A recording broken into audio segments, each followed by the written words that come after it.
हाँ तो चलो अब तुम बताओ क्या कहना चाहती थी।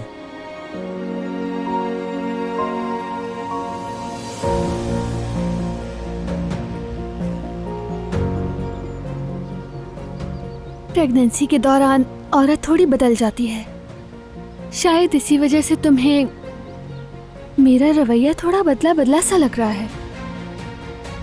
तुम्हारी हर हालत जानता हूं मैं।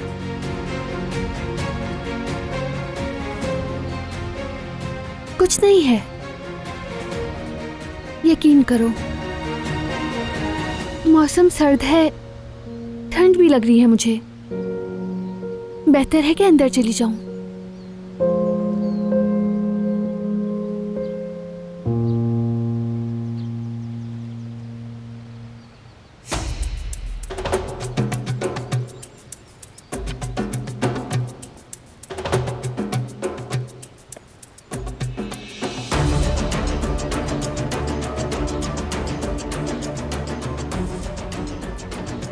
दिलान के जाने का इंतजार कर रही थी।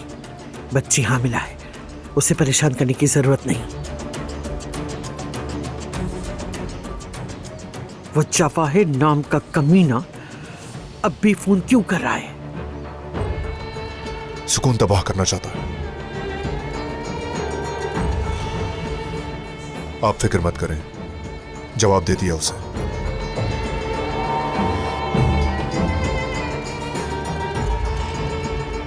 फिलहाल मौसम बहुत धुंधला है, मोहतात रहना होगा।